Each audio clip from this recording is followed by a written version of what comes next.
विजय तिलक, ये हमारी marathon coverage देख रहे हैं आप। मैं हूं स्नेहलता। पंचायत की हर बदलती तस्वीर पे हमारी नजर है और हम आप तक पहुंचा रहे हैं। टैली के जरिए आप देख सकते हैं। लेकिन आगरा से जो बड़ी खबर है हम आप तक पहुंचाए, उससे पहले आपको बता दें कि जमीनी हकीकत को जानने के लिए, पड़ताल के लिए हमारे दो सहयोगी हमारे साथ बने हैं, विवेक और नितिन। नितिन आगरा से हैं और विवेक लखनऊ से। विवेक का रुख करते हैं पहले और जानने की कोशिश करते हैं कि जिस तरीके से विवेक आप ये बता रहे थे, जो बड़े बड़े नाम थे जिसपे भाजपा ने दांव खेला था, वो किस तरीके से धराशायी होते नजर आ रहे हैं। अब किस तरीके का मंथन का दौर चलेगा। इसके अलावा जो निर्दलियों को लेकर दावा ठोक रहे हैं, अभी थोड़ी देर पहले ही बात हुई, जो प्रवक्ता आ रहे हैं, नेता आ रहे हैं, वो कह रहे हैं निर्दलीय हमारे हैं, वो कह रहे हैं निर्दलीय हमारे हैं।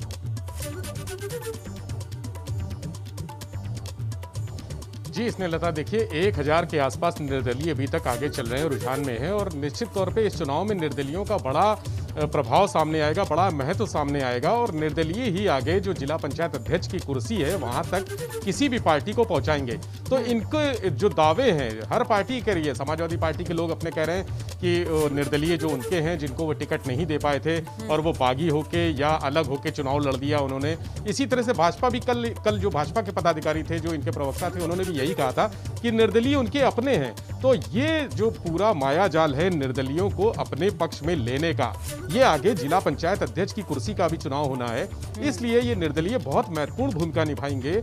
इसीलिए उन पर ये जो डोरे डालने वाली रणनीति है इनकी, ये डोरे डालने की एक कवायद कही जा सकती है कि निर्दलियों को अपने पक्ष में करने के, अपने समर्थन में, क्योंकि अभी देखिए अभी आगे खरीद फरोख्त का दौर होगा, दबाव का, धमकियों का दौर चलेगा। तो ये सारे जो साम दाम दंड भेद अभी सामने आने हैं, उसमें ये निर्दलीय बहुत महत्वपूर्ण भूमिका निभाएंगे।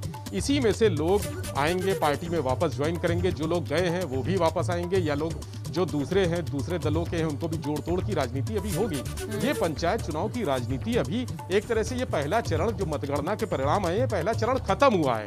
अब ये पार्ट 2 शुरू होगा और पार्ट 2 जो है वो जोड़ तोड़ का शुरू होगा। अभी अपनी जो जिला पंचायत की सरकार बननी है, जो जिलों की सरकार बननी है, जो अध्यक्ष चुना जाना है, उसको लेकर ये जोड़ तोड़ अभी शुरू होगा। अब इसको लेकर जो निर्दलीय है वही सबसे महत्व की बसपा के जो है और कांग्रेस ने भी अच्छी लीड की है। जिस तरह से शून्य पर थी कांग्रेस, उसको संजीवनी मिली है, कुछ सीटें अभी कांग्रेस की सामने आ रही है। बसपा भी प्रभावशाली तौर पर सामने आ रही है, लेकिन भाजपा और बसपा के जो गठजोड़ हैं वो आपने पहले भी देखे हैं, विधानसभा चुनाव में भी देखे हैं और ये हो सकता है आगे जो 2022 का चुनाव आने वाला है, ये जो लिटमस टेस्ट है, ये पंचायत चुनाव, इसमें तस्वीर साफ हो रही है कि आगे जो बीजेपी को पूरा बहुमत शायद ना मिले, ऐसा राजनीतिक जानकारों का ये मानना है। तो यहाँ पर बसपा की भूमिका इंपॉर्टेंट हो जाती है, क्योंकि पहले भी बसपा से समर्थन लिया है और जोड़ तोड़ की जो गणित बना के सरकार बनाई है, तो बसपा आगे चलेगी। तो हो सकता है इस चुनाव में बिल्कुल विवेक, तो जो जोड़ तोड़ है, ये प्रलोभन का जो दौर है, उसका भी ट्रायल हम देख ही लेंगे अध्यक्ष पद की कुर्सी के लिए।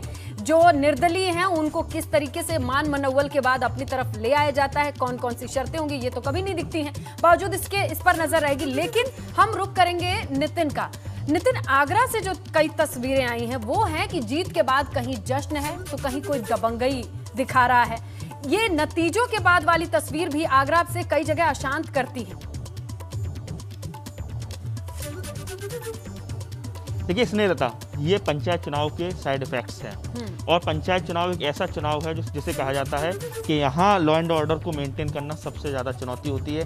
व्यक्तिगत संबंध होते हैं और व्यक्तिगत संबंधों पर यह भी होता है कि इस पंचायत चुनाव में कि अनऑफिशियल तौर पर जो तमाम प्रलोभन दिए जाते हैं, लोग चार प्रत्याशियों से पैसे ले लेते हैं, तमाम तरह के कहा जाए संसाधनों से उनको लेस कर दिया जाता है और वोट एक को ही जाता है। उसके बाद रंजिशों का दौर शुरू होता है और ये चीज़ शुरू हो गई है पूरे उत्तर प्रदेश में। सवाल ये है कि कैसे ये इन लोगों से निपटा जाए, कम से कम घटनाएं बढ़ें, क्योंकि आज आप जिस तरह से देखा कि कुआखेड़ा में एक व्यक्ति जो चुनाव हार गया, वो एक बुजुर्ग व्यक्ति को धमकाते हुए नजर आ रहा है, तस्वीरें कैद हो गई।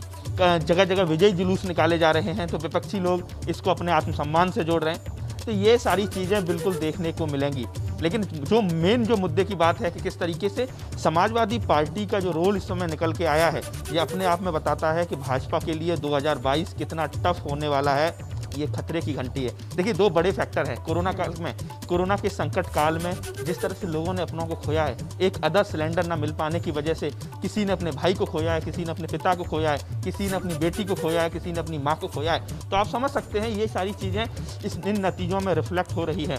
भले ही ये ग्रामीण इलाकों का चुनाव हो, लेकिन उत्तर प्रदेश की 2/3 से ज्यादा आबादी गांव में रहती है, उनके सगे संबंधी शहरों में रहते हैं। ये सारी चीजें इंटरकनेक्ट हैं। तो कुल मिला के एक चीज जो सबसे बड़ा जो मैं समझ पा रहा हूँ, आप समझ सकते हैं, जो हिंदुत्व की प्रयोगशाला है, जैसे काशी, जैसे वाराणसी, जैसे आपका अयोध्या, जैसे आपका गोरखपुर, प्रयागराज, मथुरा, और ऐसी जगहों पर अगर समाजवादी पार्टी अच्छा कर रही है तो आप समझ सकते हैं कि जो हिंदुत्व की राजनीति के आधार पर बीजेपी लगातार वोट पोलराइज करती रही, लगातार एक हिंदू वर्ग के बड़े लोगों को लुभाती रही, तो ये सारी चीजें एक तरह से चिंतन मनन इस पर भाजपा को करना होगा। साथ ही साथ बातें कम, धरातल पर काम ज्यादा करना होगा। और ये सरकार में लगातार सवाल खड़े हो रहे हैं कि जुमलेबाजों की सरकार, जो विपक्ष जिस तरह से आरोप लगाता है, हम यही कहेंगे इस बात को लेकर कि ये लगातार देखा जा रहा है कि अगर 75 जिले हैं तो 75 जगह चुनाव है, आप समझ सकते हैं कि कम से कम आधी सीटों पर समाजवादी पार्टी अपने जिला पंचायत अध्यक्ष को बहुत आसानी से बना सकती है। और ये तब है कि जब समाजवादी पार्टी ने मुख्यमंत्री योगी अखिलेश यादव, पूर्व मुख्यमंत्री ने कोई इसको लेकर कोई ज्यादा खास रणनीति बनाई, ना कोई ज्यादा उनकी मेहनत नजर आई। तो कुल मिला के जनता ही उनको इस तरह से कह रही है कि आप ये जो बीजेपी का कहीं ना कहीं सबक सिखा रही है, और उसके बदले में आसान राह होती जा रही है अखिलेश यादव की। तो ये केक वॉक जो भाजपा इसको केक वॉक समझे हुई थी, इस जिला पंचायत त्रिस्तरीय पंचायत चुनाव को एक केक वॉक की तरह ले रही थी, ये उनके लिए बहुत बड़ी खतरे की घंटी है और एक सबक है कि 2022 से पहले, और लगातार स्थिति अभी भी उत्तर प्रदेश की कमोवेश वही है, ना बेड मिल रहे, ना वेंटिलेटर मिल रहे, लगातार लोगों की जान जा रही है, स्थिति उतनी नहीं सुधर रही। दूसरी तरफ तमाम नेताओं के ऐसे असंवेदनशील बयान, आप क्या कह सकते हैं कि जब ये कहा जाए जरा अगर संभव हो तो नजर बनाइएगा और ये जानने की कोशिश कीजिएगा, कम से कम आपके आसपास के क्षेत्रों से जो लोग जश्न मना रहे हैं वो किसके समर्थित उम्मीदवार ज्यादा हैं या निर्दलीय हैं। क्योंकि अगर अभी भी जितना डैमेज हुआ है, पानी बह गया, लेकिन अभी भी ये समझाने में कामयाब नहीं हुए कि तुम सपा से हो तो तुम धारी जीत का जुलूस नहीं निकलना चाहिए। अगर ये नहीं समझा पा रहे हैं तो अभी भी हम देख सकते हैं कि शुरुआत ही है, आगाज है, वो एक असफलता से है। इस पर भी नजर बनाए रखेंगे। विवेक के पास आते हैं और जानने की कोशिश करते हैं। विवेक, ये हम सभी जानते हैं कि गांव में जब प्रधानी का चुनाव होता है तो बहुत सारे सेंटिमेंट होते हैं, इमोशन होता है, किसी का रिलेटिव होता है, कोई रिश्तेदार होता है, लेकिन क्या आपको लगता है कि सही उम्मीदवार का चयन ये भारी पड़ गया, किसानों का गुस्सा भारी पड़ गया, या फिर स्वास्थ्य महकमे की लापरवाही, ये कोरोना विस्फोट, या इन सब का असर है?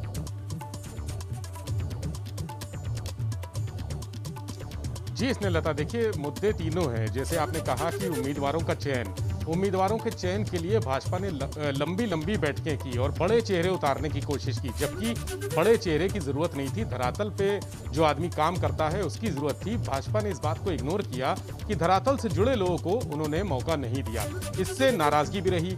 आपको कल भी लोगों ने बताया हमारे चैनल के माध्यम से, कई जो भाजपा प्रवक्ता उन्होंने कहा कि हमारे ही कई लोग जिनको हम टिकट नहीं दे पाए वही निर्दलीय चुनाव लड़ गए। तो इससे साफ है कि भाजपा ने जो टिकट देने की, जो समर्थन देने की जो प्रक्रिया अपनाई, जिन लोगों को समर्थन दिया, वो बहुत प्रभावी नहीं रहे। इस चुनाव में बड़े चेहरे कभी सामने ज्यादा बेहतर परिणाम नहीं दिखा पाते हैं, जबकि छोटे जो चेहरे, जो छोटे लोग हैं, जो धरातल से जुड़े लोग हैं, उनका रिजल्ट हमेशा बेहतर आता है। इस तरह किसान आंदोलन ने भी बहुत महत्वपूर्ण इसमें रोल निभाया है। जिस तरह से किसान आंदोलन हुआ और जो भाजपा हमेशा कहती रही कि किसानों के लिए बहुत काम किया, लेकिन किसानों के अंदर नाराजगी थी। जैसे दिल्ली में और गाजियाबाद बॉर्डर में किसानों को रोका गया, जिस तरह से रोका गया उसके नज़ारे सोशल मीडिया पे जिस तरह से तस्वीरें आई सामने, लाठीचार्ज हुआ, मारपीट हुई, देश भर से किसान आंदोलन में किसान ने भागीदारी की और पश्चिमी उत्तर प्रदेश के ज़्यादातर किसानों ने हिस्सा लिया। अगर हम बात करें तो लखनऊ या आसपास जो किसान हैं या पश्चिमी पूर्वी उत्तर प्रदेश के जो किसान हैं वो उसमें ज़्यादा शामिल नहीं हुए, लेकिन स्थानीय स्तर पर उन्होंने भी विरोध प्रदर्शन किया था और किसान आंदोलन को अपना समर्थन दिया था। वो जो नाराजगी थी किसान आंदोलन की, इस चुनाव में सामने आई है। हम इसको कोरोना का छोटा सा असर कह सकते हैं कि कोरोना में जो व्यवस्थाएं हुई उससे जो गांव है, ग्रामीण इलाके हैं, वहां बहुत ज्यादा व्यवस्था नहीं फैली थी, क्योंकि तब पंचायत चुनाव चल रहे थे और तभी कोरोना का जो प्रादुर्भाव हुआ था तभी हुआ था। लेकिन किसान आंदोलन का बहुत बड़ा असर पड़ा है और ये अब भाजपा के बड़े नेता भी मान रहे हैं कि किसान उनसे नाराज है। देखिए, ये पंचायत चुनाव गांव का चुनाव है, गांव का चुनाव है और किसान सारा गांव से ही जुड़ा हुआ है। वाकई। उसने जो देखा, जो स्थितियां देखी, जैसे उसको बताया गया, जिस तरह से वो देख रहे थे कि उनके भले की बातें नहीं हो रही हैं, एमएसपी को लेकर जितना हंगामा हुआ और तमाम मुद्दे, किसान आंदोलन में जो नई पॉलिसी आई है उससे किसान नाराज था, संतुष्ट नहीं था, और उसका जो नाराजगी है, उसका जो गुस्सा है, वो इस चुनाव में सामने आया है। और ये चुनाव जो लिटमस टेस्ट है 2022 का विधानसभा चुनाव, वो भी सामने आएगा। और जो भाजपा की दिक्कतें हैं, मुसीबतें हैं, बढ़ेंगी। जिस तरह से भाजपा ने इस चुनाव को लेकर पहली बार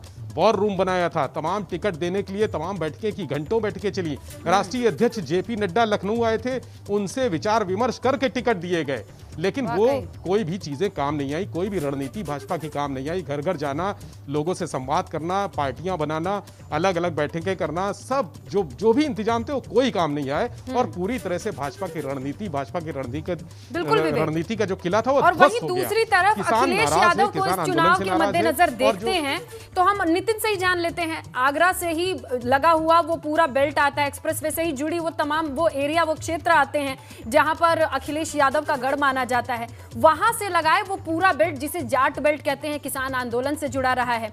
आपने नितिन क्या कुछ ऐसा देखा कि चुनाव, पंचायत चुनाव के मद्देनजर यहाँ चाहे प्रत्याशियों को चुनने की बात हो या फिर प्रचार की बात हो, कुछ सपा का ऐसा तरीका दिखा, कुछ अलग तरीके से उन्होंने कोशिश की हो? देखिए, बिल्कुल, देखिए, जिस दिन किसान आंदोलन के 100 दिन पूरे हुए थे, उस दिन टप्पल अलीगढ़ में अखिलेश यादव रैली कर रहे थे। दूसरी उनकी रैली जो हमने कवर की वो मथुरा में, बाजना में कवर की, यमुना एक्सप्रेस के अलोंग, यानी इससे लगते हुए। तो आप समझ सकते हैं, देखिए, किसान आंदोलन का पूरा उत्तर प्रदेश में, पूरे पंचायत चुनाव पर, सभी 75 जिलों पर असर है, लेकिन पश्चिमी उत्तर प्रदेश इसका एपीसेंटर रहा। राकेश टिकैत खुद मुजफ्फरनगर से आते हैं, बागपत, लगातार शामली, आपके गाजियाबाद, नोएडा, ये ठेठ पश्चिम का जाटलैंड कहा जाता है। और आप समझ सकते हैं कि लगातार यहाँ नाराजगी देखने को मिली। आप देख सकते हैं मुजफ्फरनगर में क्या हाल है समाजवादी पार्टी का। तमाम जिले आप देख लीजिए, एक से उठा के, आप चाहे सहारनपुर से सोनभद्र उठा लीजिए, चाहे गाजियाबाद से गाजीपुर उठा लीजिए, आप समझ सकते हैं कि कई जिलों में बहुत अप्रत्याशित नतीजे देखने को मिले हैं और समाजवादी पार्टी को तो परोसी हुई थाली मिल गई है। ऐसे में अखिलेश यादव जो केवल ट्वीट तक करते हुए नजर आ रहे हैं, वो मेहनत अभी भी नजर नहीं आ रही है। हालांकि उन्होंने कई सारी रैलियां की,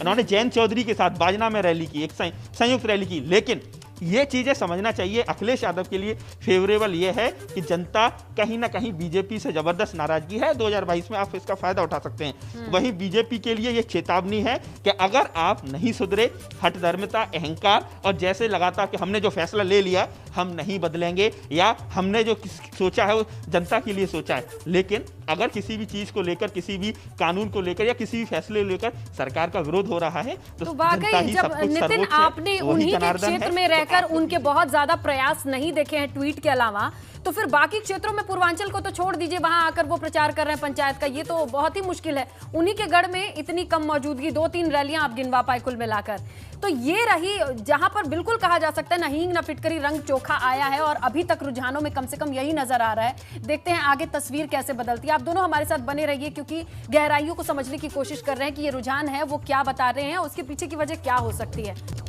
विजय तिलक देख रहे हैं आप हमारी मैराथन कवरेज और इटावा से इस वक्त की बड़ी खबर आ रही है। आपको बताएं जहां पंचायत चुनाव से जुड़ी तमाम तस्वीरों से हम आपको रूबरू करा रहे हैं, हर छोटी बड़ी खबर हम आप तक पहुंचा रहे हैं। ऐसे में बड़ी खबर मिल रही है इटावा से। खबर यह है कि जिला पंचायत चुनाव मतगणना से बड़ी अपडेट। अपने घर सैफई में ही अखिलेश के प्रत्याशी हार का मुंह देखते हैं। शिवपाल समर्थक प्रत्याशियों के साथ ये बड़ी अपडेट ये है, जहां दीपक तले अंधेरा।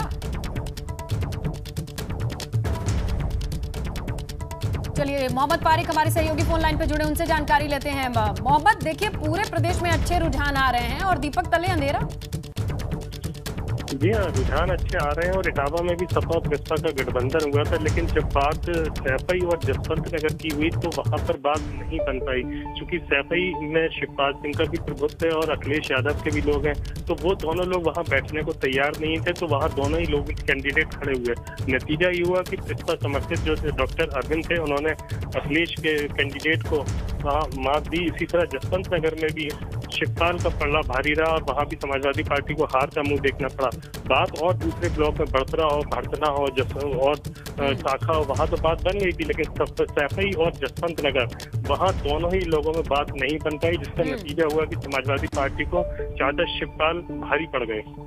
तो चाचा पे विश्वास जताया लोगों ने। हालांकि कुल मिला के जहां पर इन दोनों की जोड़ी चाचा भतीजे की रही, वहां पर तो लोगों ने अच्छा खासा सलाम किया है, लेकिन अलग अलग रहने पर चाचा भारी पड़े हैं। ये है सैफई प्रथम सीट से एक दिलचस्प नतीजा। आपका शुक्रिया मोहम्मद फारिक तमाम जानकारी के लिए। देखिए किस तरीके से सपा का प्रदर्शन पूरे प्रदेश में इस वक्त रुझानों में अच्छा दिखाई दे रहा है। और अगर आप बात करेंगे सैफई की, तो चाचा भतीजे के इस जंग में चाचा आगे निकलते हुए दिखाई दे रहे हैं। साफ तौर पे शिकस्त मिली है, चाचा के प्रत्याशी ने हराया है। हालांकि अगर इसके अलावा बाकी क्षेत्रों को देखेंगे तो चाचा भतीजे की इस जोड़ी ने मिलकर काम किया है, समर्थन दिया है प्रसपा ने सपा को, और जहां जहां समर्थन दिया है वहां का प्रदर्शन काफी अच्छा देखा गया है, वहां परफॉर्मेंस अच्छी देखने को मिली है।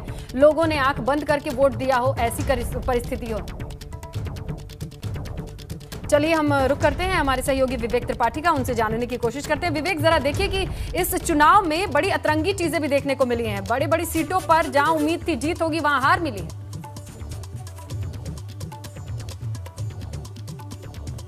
बिल्कुल स्नेहलता, जहां उम्मीद थी वहां हार मिली है, और जहां बड़े दांव लगाए गए थे वहां भी हार मिली है। जो बड़ी जगह थी वहां भी हार मिली है। हम अगर देख लें तो जैसे गोरखपुर मुख्यमंत्री का खुद का एरिया है, योगी जी का खुद का क्षेत्र है, वहां से सांसद रहे और अब मुख्यमंत्री हैं। वहां पर समाजवादी पार्टी और भारतीय जनता पार्टी दोनों को 20-20 सीटें मिली, यानी बराबर पे रहे।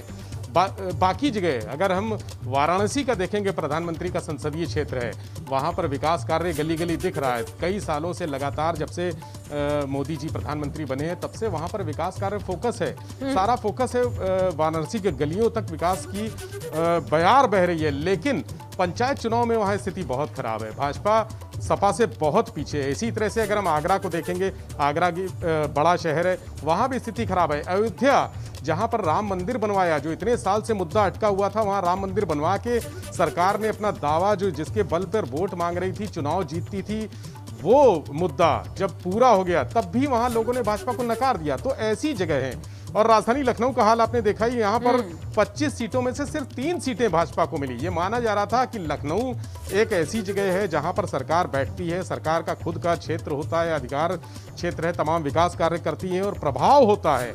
वहां पर जो प्रत्याशी होंगे वो गिन गिन के चुन चुन के आएंगे, लेकिन यहाँ पर 25 में से 3 सीटें मिली। तो ये शो कर रहा है कि चाहे चेहरा बड़ा हो या पार्टी बड़ी हो या प्रभाव बड़ा हो, कहीं कुछ काम नहीं आता है। छोटा चुनाव, पंचायत चुनाव में सिर्फ धरातल के लोग काम आते हैं, जमीनी जो बिल्कुल विवेक, लोगों को अपना प्रधान वही चाहिए जो बहुत बड़े बंगले में या दूर रहता हो, नहीं वो उसके घर रात में चले जाएं, दिन में चले जाएं, वो इतना अप्रोचेबल होना चाहिए। शायद यहीं पर थोड़ी कमी रह गई है। बड़े नाम नहीं, जो जमीनी स्तर के लोग हैं वही काम आएंगे। लोगों ने ये भांप लिया है। विवेक, आपका शुक्रिया। तमाम डिटेल्स हमारे सहयोगी लगातार आप तक पहुंचा रहे हैं। हमारी ये लगातार कवरेज भी जारी